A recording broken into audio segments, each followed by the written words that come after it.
तारीख 8 अक्टूबर 2021 लखनऊ से मुंबई की ओर रवाना हुई पुष्पक एक्सप्रेस रात के करीब 8 बजे औरंगाबाद के इगतपुरी रेलवे स्टेशन पर रुकी। ट्रेन यात्रियों से खचाखच भरी हुई थी।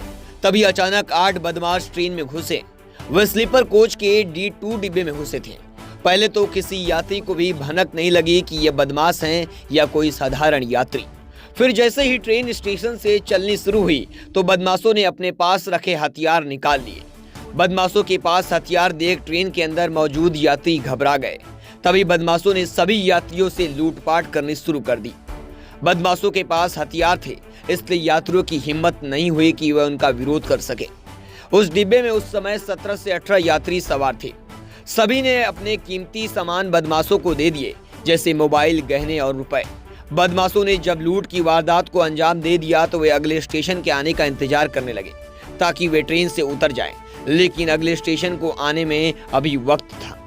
बदमाश इंतजार कर ही रहे थे कि तभी उनमें से एक की नजर डिब्बे में बैठी 20 साल की विवाहिता पर पड़ी, जो कि अपने पति के साथ ट्रेन में सफर कर रही थी।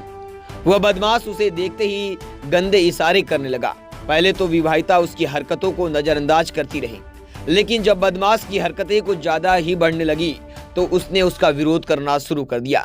लेकिन विवाहिता को नहीं पता था कि आगे उसके साथ क्या होने वाला है। जब विवाहिता ने बदमाशों को गंदे इशारे करने के लिए डांट दिया तो वह गुस्से में आ गए। उसने विवाहिता का हाथ पकड़ा और उसके साथ अश्लील हरकत करने लगा। यह सब देखते ही बाकी बदमाश भी महिला के साथ अश्लील हरकत करने लगे। महिला के पति को यह सब देख गुस्सा आ गया तो वह भी उसका विरोध करने लगा। इससे बदमाश और ज्यादा बौखला गए और उन्होंने सबसे पहले महिला के पति को ही पीटना शुरू कर दिया। बदमाशों ने फिर महिला के साथ एक एक करके रेप किया। आपको बता दें, पति मदद के लिए गुहार लगाता रहा, लेकिन वहां मौजूद किसी भी यात्री की हिम्मत नहीं थी कि वे उनकी मदद कर सके। सभी को डर था कि अगर वे दंपति की मदद करने की कोशिश करेंगे तो कहीं बदमाश उन्हें भी कोई नुकसान ना पहुंचा दे। महिला चीखती रही, चिल्लाती रही, लेकिन उसकी चीख पुकार का कोई असर नहीं हुआ। ट्रेन भी अपनी रफ्तार से आगे बढ़ती ही जा रही थी। बदमाश जब लगातार महिला से गैंगरेप कर रहे थे तो कुछ यात्रियों का दिल पसिज गया। उन्होंने महिला की मदद करने की कोशिश की। वे ट्रेन में लगी चैन को खींचने लगे, लेकिन बदमाशों ने उनके साथ भी मारपीट कर डाली। किसी भी यात्री के पास फोन नहीं था, क्योंकि सभी लोग के फोन बदमाशों ने जब्त कर लिए थे। ऐसे में कोई यात्री पुलिस को सूचना देता भी तो कैसे देता। इसी तरह ट्रेन दौड़ती रही और महिला का रेप होता रहा।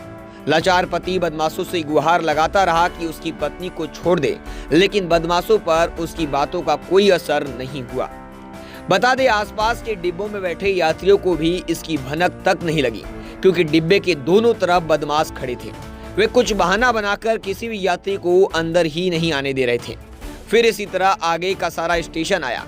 बदमाशों ने सभी यात्रियों को कहा कि अगर किसी ने भी शोर मचाने की कोशिश की तो अच्छा नहीं होगा।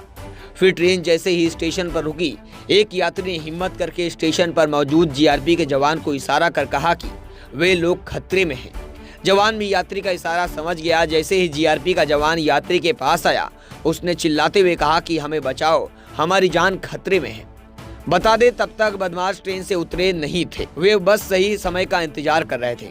तभी जवान ने जीआरपी के अन्य जवानों को इसकी सूचना दे दी। बिना मौका गवाए सभी जवान ट्रेन के उस डिब्बे में चढ़ गए। जवानों को इस तरह डिब्बे में चढ़ता देख 4 बदमाश वहां से फरार हो गए, लेकिन बाकी बचे 4 बदमाशों को पुलिस ने गिरफ्तार कर लिया। बदमाशों के गिरफ्तार होते ही पुलिस को यात्रियों ने सारी घटना बताई, जिसके बाद जीआरपी के जवानों ने विवाहिता और उसके पति को सबसे पहले अस्पताल पहुंचाया। फिर बाद में पुलिस ने पीड़िता और उसके पति के बयान लिए और गिरफ्तार चारों बदमाशों से सख्ती से पूछताछ की गई और बाकी के बचे 4 बदमाशों को भी पुलिस ने गिरफ्तार कर लिया। इस केस की जांच जीआरपी और क्राइम ब्रांच की संयुक्त टीम कर रही है। जीआरपी का पुलिस कमिश्नर केसर खालिद ने बताया कि फिलहाल ये केस कोर्ट में चल रहा है। हमारी कोशिश रहेगी कि किसी भी दोषी को बख्शा ना जाए, उन्हें सख्त से सख्त सजा दिलाई जाए। आपको बता दें, इस ट्रेन में लखनऊ के रहने वाले गुलफाम अली, जिनकी उम्र 25 साल है, उस समय ट्रेन के उसी डिब्बे में सफर कर रहे थे। उन्होंने बताया कि चलती ट्रेन में जो 8 बदमाश सवार हुए थे, वे सभी नशे में लग रहे थे और उन्होंने ट्रेन में घुसते ही आक्रामक बर्ताव शुरू कर दिया था।